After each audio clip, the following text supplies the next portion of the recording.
Bonjour à tous. Dans la vie, le pouvoir, la célébrité ou l'argent peuvent être des avantages très utiles dans la vie de tous les jours. Néanmoins, face au coronavirus, nous sommes tous égaux, ainsi des célébrités tombent malades et perdent même parfois la vie après avoir contracté la Covid-19, qui a déjà fait plus de 280 000 morts dans le monde. Dans cette vidéo, on va tous découvrir les personnalités qui ont été victimes de coronavirus et qui ont rendu l'âme.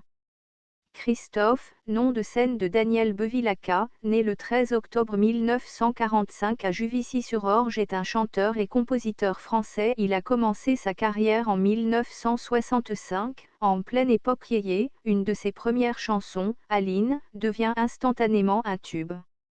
Il connaît d'autres grands succès en 1973 et 1974 avec Les Paradis perdus et Les mots bleus, salué par la critique, tout comme son album pop-rock Le Beau Bizarre en 1978 qui connaîtra cependant un retentissement commercial moindre. Son titre Succès fou, paru en 1983, constitue son dernier véritable succès commercial. Après une relative éclipse, il sort 5 albums entre 1996 et 2016, dont Comme si la Terre penchait en 2001 et Les vestiges du chaos 2016. En 2019, Christophe revient avec 2 compilations Christophe Volé 2 dans lesquelles le chanteur revisite ses chansons. Au total, il a publié 17 albums studio, 3 albums en public et collaboré à 4 longs métrages en 55 ans de carrière. Hospitalisé le 26 mars à Paris pour insuffisance respiratoire, puis transporté en Bretagne pour poursuivre ses traitements, le chanteur Christophe, 74 ans, est décédé jeudi 16 avril dans la soirée, a annoncé Lopes. Le passionné de rock et ami du chanteur Pierre Lescure a confirmé la nouvelle dans la soirée sur Twitter. Christophe est parti, il s'est éteint en début de soirée à l'hôpital de Brest. Lucie, sa fille, était près de lui. On pense à lui, à elle, à ses tout proches. On se connaissait depuis 1965, une vie, mais toutes et tous, nous avons des paroles et des refrains de lui. Sa voix unique, a expliqué le patron du Festival de Cannes. Mababa Diouf, connu avec le nom de Pape Diouf ou encore Papa Diouf, est né le 18 décembre 1951 à Abéché au Tchad, descendant d'une famille militaire sénégalaise. Pape Diouf arrive en France à 18 ans et se lance après des études de sciences politiques dans le métier de journaliste sportif auprès du journal communiste La Marseillaise dans sa rubrique football et chroniqueur de la vie sportive marseillaise dont l'Olympique de Marseille durant les années 1970 et 1980. Il rejoint fin des années 1990 le quotidien Le Sport censé concurrencer l'équipe sans y parvenir. Lié à des amitiés dans le football, il devient alors agent de joueur dans les années 1990 jusqu'en 2004. Cette année-là, il intègre le club de l'Olympique de Marseille en tant que manager général puis président du directoire avant d'être nommé président en 2005, étant le premier, et seul depuis, président noir d'un club professionnel français. Il reste 4 années à ce poste avant d'être débarqué en 2009 suite à des désaccords internes. Bien que sous sa présidence le club ne remporte pas de trophée, il lui permet de rester dans le top 5 du classement du championnat de France et de retrouver une stabilité malgré une période financièrement difficile. Il prend part par la suite à la création d'une école de journalisme à Marseille et à des colloques sur le football et partage sa vie entre la France et le Sénégal.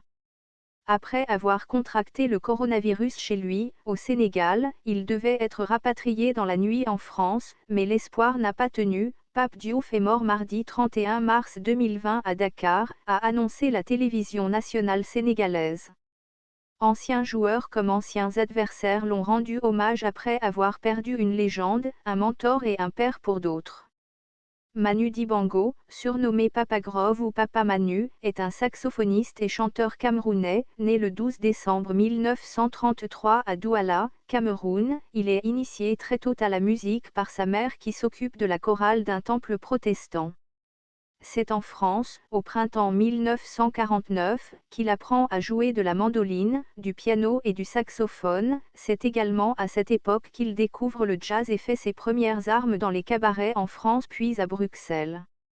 Au début des années 60, il ouvre son propre club de jazz en Afrique. En 1969, il sort son premier album au son très jazzy, Saxy Party, en 1973, c'est la déferlante, Soul Makossa. Ce morceau aux accents très africains était, à l'origine, la face B de l'hymne de la 8e Coupe d'Afrique des Nations. Il devient en quelques mois un succès planétaire, la carrière de Manu Dibango est alors lancée. De concert en enregistrement d'albums, Manu Dibango s'enrichit à chacun de ses voyages et à chacune de ses rencontres musicales. Il n'hésite pas à mélanger jazz, musique africaine ou jamaïcaine au gospel et au rhythm and blues. C'est la réussite de cette alchimie qui signe son succès. Fidèle à lui-même, le jazzman se lance à 71 ans dans une nouvelle aventure musicale.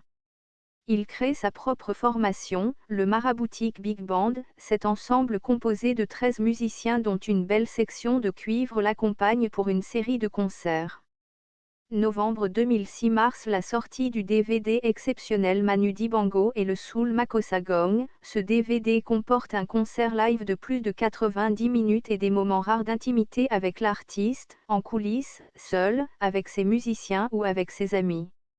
En 2007, Manu revient à ses premières amours, le jazz, en publiant un album hommage au cousin Sidney Bechet, un véritable antidépresseur inoculé par des musiciens de haut niveau, et le 14 juillet 2010, Manu Dibango est fait chevalier de la Légion d'honneur. Depuis des décennies, derrière son large sourire, Manu Dibango invite à l'unité, la tolérance, l'écoute, l'altruisme, des valeurs universelles qui animent son esprit créatif et déterminent son engagement citoyen. C'est à l'âge de 86 ans que l'ambassadeur de la musique africaine meurt le 24 mars 2020, à Paris. Après avoir été contaminé par le Covid-19 et a été la première personnalité victime du Covid-19. Patrick Devedjian est né le 26 août 1944 à Fontainebleau, fils d'un ingénieur d'origine arménienne. Son enfance est marquée par le décès de sa mère alors qu'il est âgé de 6 ans, pensionnaire au collège arménien de Sèvres. Il poursuit sa scolarité au lycée Condorcet où il décroche son bac. Il devient l'un des piliers de l'UMP dans les Hauts-de-Seine. Depuis sa première élection à la mairie d'Antony, en 2007, il succède à Nicolas Sarkozy et devient président du Conseil général des Hauts-de-Seine, réélu en 2011 et 2015. En avril 2015, il est élu président du département des Hauts-de-Seine. En juin 2016, il annonce qu'il ne se représentera pas aux élections législatives de 2017. Nicolas Sarkozy, devenu ministre de l'Intérieur, lui confie le poste de ministre des Libertés locales, 2002-2004, sous Jacques Chirac, puis celui de ministre chargé du plan de relance, 2008-2010. Il démissionne alors de la mairie d'Antony pour se consacrer à ses nouvelles fonctions. Le 29 mars 2020, il meurt à l'âge de 75 ans, quelques jours après avoir été testé positif au coronavirus et a été la première victime française de la maladie à coronavirus 2019 parmi les personnalités politiques françaises en activité. Côté vie privée, il épouse en 1969 Sophie Van Bremièche. Le couple a 4 enfants, Thomas, François, Arthur et Basile. Lorenzo Sanz, né le 9 août 1943 à Madrid et l'ancien dirigeant du club madrilène est mort samedi, 3 jours après son hospitalisation en raison du Covid-19, son fils, également appelé Lorenzo, l'a annoncé sur Twitter. Mon père vient de décéder, il ne méritait pas cette fin et de cette façon. Son règne à la tête du Real Madrid entre 1995 et 2000 a été couronné par 2 Ligues des Champions. 3 jours plus tôt, dans une vidéo publiée sur le même réseau social, cet ancien basketteur professionnel avait expliqué que son père était hospitalisé à Madrid en raison de symptômes correspondant au nouveau coronavirus. Aujourd'hui, le madridisme pleure la perte d'un président qui a consacré une grande partie de sa vie à sa grande passion, le Real Madrid, a regretté le club merengue dans un communiqué. Compte tenu des circonstances actuelles, le Real Madrid lui rendra l'hommage qu'il mérite dès que possible, précise le club de la capitale espagnole, en plein confinement pour tenter d'enrayer la propagation du coronavirus, qui a fait 25 630 morts au total selon les derniers chiffres diffusés. John Prine, légende de la musique folk américaine, est mort mardi à l'âge de 73 ans de complications liées au coronavirus, a confirmé son agent au nom de sa famille. Surnommé parfois le Mark Twain des paroliers, cité par Bob Dylan comme l'un de ses compositeurs préférés, il s'était, en 50 ans de carrière, forgé l'image d'un maître des mots, spécialiste des ballades mélancoliques teintées de surréalisme. Les chansons de Prin, c'est de l'existentialisme proustien pur, disait Bob Dylan en 2009.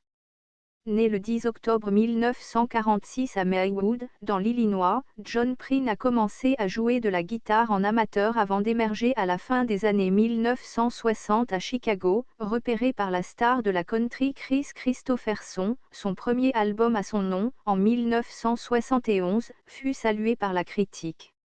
Amoureux de la musique bluegrass, John Prine mêlait dans ses ballades amour passé, solitude et regret, surtout dans ses productions récentes empreintes de référence à la mortalité. Sa musique est extraordinairement éloquente. C'est la fin de cette vidéo. Dites-moi en commentaire la mort de qui vous a plus fait mal, et si vous êtes nouveau, abonnez-vous et clochez sur la barre de notification pour ne pas manquer mes prochaines vidéos. À la prochaine.